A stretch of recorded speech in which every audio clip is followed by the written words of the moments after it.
पिछले एपिसोड में आप सबने देखा कि श्रेया धोखे से तुषार से शादी करने की कोशिश करती है, मगर तुषार नायशा से शादी कर लेता है और पता चलता है कि श्रेया शक्तिशाली मणि को हासिल करने के मकसद से ही आई थी, मगर नीलम उसकी चाल नहीं चलने देती और उसे नर्क की आग में जला देती है और इस तरह श्रेया का चैप्टर खत्म हो जाता है। वहीं नायशा नीलम का सच जानकर उसे सब बताने वाली ही होती है कि उसे पता चलता है कि त्रिशा इस घर में नकली काव्या बनकर आई है। अब देखिए आगे की कहानी के दिलचस्प मोड़ को। नायशा कमरे की खिड़की के पास खड़ी होती है। आखिर ये त्रिशा इतना बड़ा झूठ क्यों बोल रही है? खुद को काव्या बताने से उसे क्या मिलेगा? नायशा और काव्या बहुत अच्छी सहेलियां थी। दोनों बाग में बैठी हुई थी। नायशा, अगर मैं कभी मुसीबत में पड़ी तो क्या तुम मुझे बचाने आओगी? हाँ काव्या, हाँ, तुम जहाँ कहीं भी होंगी मैं तुम्हें जरूर बचाने आऊंगी। वैसे भी ये जिंदगी तुम ही ने मुझे दी थी। और नायशा फ्लैशबैक में जाती है। एक बार काव्या को किसी के रोने की आवाज आती है और काव्या देखती है तो एक गुफा के पास एक नागिन घायल पड़ी थी जो नायशा थी और काव्या उसकी जान बचाती है। तब से काव्या और नायशा में गहरी दोस्ती हो गई थी। नायशा रोती है और उसका आंसू फिर से काव्या के ऊपर गिरता है और काव्या को होश आ जाता है। माँ! और वहां उस और नीलम को बेचैनी होने लगती है। नायशा त्रिशा के पास जाती है। कौन हो तुम? अरे, ये तुम कैसी बातें कर रही हो भाभी? मैं हूँ काव्या, तुषार की बहन। झूठ मत बोलो, मैं अच्छे से जानती हूँ कि तुम काव्या नहीं हो। अब सच सच बताओ तुम कौन हो और यहाँ क्या करने आई हो, वरना मैं माँ जी को सब सच बता दूंगी। और त्रिशा घबराकर नायशा के ऊपर हमला करके उसे बेहोश कर देती है। तरुण, तुम कहाँ हो? और तरुण भी वहां आ जाता है। बहुत बड़ी गड़बड़ हो गई है तरुण। इस नायशा को पता नहीं कैसे पता चल गया है कि मैं काव्या नहीं हूँ। इस मकसद के इतने करीब आकर हम हार नहीं सकते त्रिशा। हमें उस मणि तक पहुंचना होगा। उसके बाद मैं वो मणि बाबा को दे दूंगा और तुम भी अपनी अम्मा का बदला पूरा कर लेना। पर मैं अकेले ये सब कैसे करूंगी? चिंता मत करो, मैं भी यहीं आ जाऊंगा। तुम मुझे अपना दोस्त बता देना। और अगले दिन नायशा को कमरे में होश आता है और नायशा को याद आता है कि उसने बेहोशी की हालत में तरुण और त्रिशा की कुछ बातें सुन ली थी। मुझे पहले पूरे सच का पता लगाना होगा। त्रिशा नीलम को तरुण से मिलाती है। माँ, जब मैं आपसे नहीं मिली थी तब इसी ने मेरा ध्यान रखा था। थैंक यू बेटा। और त्रिशा नीलम के पास बैठ जाती है। माँ, मैं आपका सिर सहला दूं? हाँ बेटा, क्यों नहीं। और त्रिशा नीलम का सिर सहलाने लगती है। तो यही छिपा रखी है ना तूने वो चमत्कारी मणि? दिल तो करता है तेरा सिर फाड़कर इसमें से मणि निकाल लूं।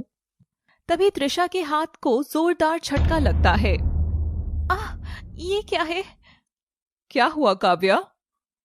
कुछ नहीं माँ, मैं अभी आती हूँ। और त्रिशा बाहर चली जाती है।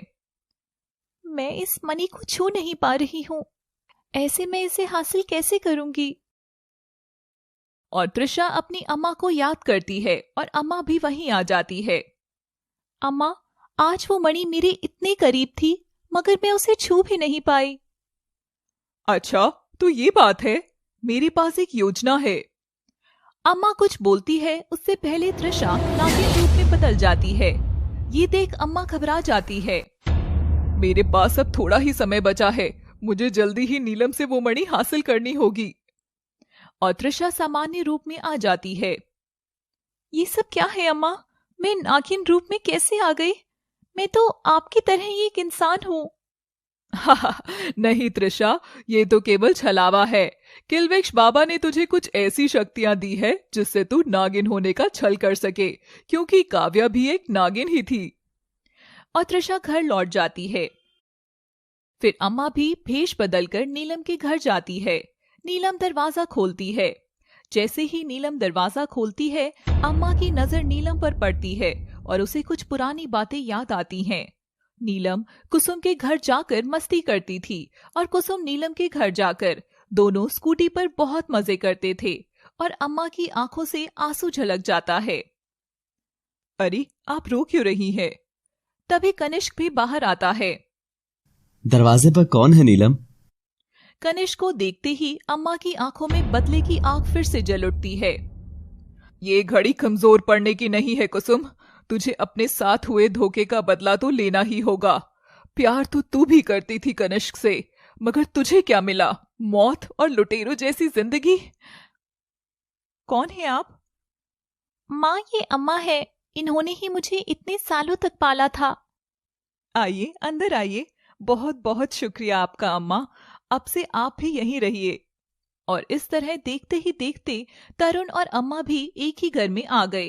कहानी अब अपने अंजाम की ओर बढ़ रही है। आखिरी चैप्टर देखने के लिए आप सभी यूं ही जुड़े रहें। अब देखिए आगे। इस नकली काव्या के चक्कर में मेरी काव्या को तो भूल ही गई। अगर माजी और काव्या को मैं मिला दूं तो उस त्रिशा का झूठ तो अपने आप सामने आ जाएगा। और नायशा रसोई में नीलम के पास जाती है और उदास चेहरा बनाती है। क्या हुआ नायशा बेटा? माँ जी देखिए ना, वो मेरी दोस्त कल से कुछ भी नहीं खा रही है। अच्छा, ऐसे कैसे नहीं खाएगी? मैं उसे अभी खाना खिलाती हूँ। और नीलम खाना लेकर काव्या के कमरे की ओर बढ़ती है। त्रिशा ये सब दूर खड़ी होकर देख रही थी। जरूर ये नायशा की चाल है, मुझे नीलम को वहां जाने से रोकना होगा। और नीलम जैसे ही दरवाजा खोलने लगती है तभी अम्मा अपने हाथ पर गरम चाय गिरा लेती है, जिसकी वजह से वो जोर से चीखती है। आह, मर गई रे! त्रिशा को वहां से गुजरता देख नीलम खाना त्रिशा को पकड़ाकर काव्या के पास भेजती है और खुद अम्मा के पास जाती है। त्रिशा काव्या के पास जाती है। कौन हो तुम? मैं तुम्हें नहीं जानती और ना ही मेरी तुमसे कोई दुश्मनी है, लेकिन अगर तुम्हारी वजह से कोई गड़बड़ हुई तो मैं तुम्हें भी नहीं छोड़ूंगी। अरे, ये क्या कर लिया आपने? इधर हाथ लाइए, मैं बर्फ लगाती हूँ। और नीलम अम्मा के हाथ पर बर्फ लगाते हुए कुछ ऐसा देखती है जिसे देखकर चौंक कर खड़ी हो जाती है। नीलम देखती है कि अम्मा के हाथ का एक नाखून गायब था। कौन हो तुम? तुम वही हो ना? और मेरी बच्ची कहाँ है? बहन जी, ये आप कैसी बातें कर रही हैं? और नीलम चीख चीख कर रोने लगती है। मुझे मेरी बच्ची लौटा दो, मुझे मेरी बच्ची लौटा दो प्लीज। नीलम की आवाज सुनकर सब बाहर आ जाते हैं। माँ, माँ क्या हुआ तुम्हें? अम्मा त्रिशा को पूरी बात बताती हैं। अरे माँ, ये नाखून तो इनका कमरे की खिड़की में आ गया था, मैं उस वक्त वहीं थी। और नीलम अपने आप को संभालती है। सब वहां से चले जाते हैं। अम्मा, मैंने झूठ तो बोल दिया, मगर ये नाखून की कहानी क्या है? कुछ नहीं त्रिशा, अब ध्यान से मेरी बात सुनो। मुझे लगता है कि हमें नीलम पर अंदर से वार करना होगा। अंदर से मतलब? नीलम की ताकत उसका परिवार है। जब तक नायशा, तुषार, कनिष्क उसके आसपास हैं, हम चाल नहीं चल पाएंगे। तुम सबसे पहले तुषार को रास्ते से हटाओ, जिससे नायशा भी खुद ब खुद कमजोर पड़ जाएगी। और त्रिशा ऐसे ही करती है। रात में नायशा और तुषार कमरे में बैठे थे। आज नायशा को मूनलाइट डिनर करवाता हूँ, वैसे भी इन दिनों बेचारी ने बहुत कुछ सहा है। और तुषार कोई बहाना लेकर घर से बाहर जाता है। त्रिशा भी तुषार के बाहर जाने का इंतजार ही कर रही थी। और जैसे ही तुषार बाहर निकलता है, त्रिशा नायशा के कमरे को बाहर से बंद कर देती है और बाहर जाकर तुषार का पीछा करती है। तुषार जैसे जैसे आगे चल रहा था, त्रिशा भी ठीक उसके पीछे थी, जो कभी नागिन रूप में आ रही थी और कभी इंसानी रूप में। तभी तुषार को शक हो गया और वो पेड़ के पीछे छिप गया। कहाँ गया वो? अभी तो यहीं था। और तभी तुषार बाहर निकलकर देखता है। अरे काव्या, तुम? मुझे लगा कोई चोर मेरा पीछा कर रहा है। मैं भाई, मैं ही थी। बताओ क्या हुआ? इतनी रात को तुम यहाँ? मैं यहाँ आपको मारने आई हूँ। ये क्या बोल रही हो काव्या तुम? और अचानक से त्रिशा का पांव फिसल जाता है और तुषार तुरंत त्रिशा का हाथ पकड़ लेता है। दोनों ने एक दूसरे के निशान वाले हाथ को पकड़े हुआ था।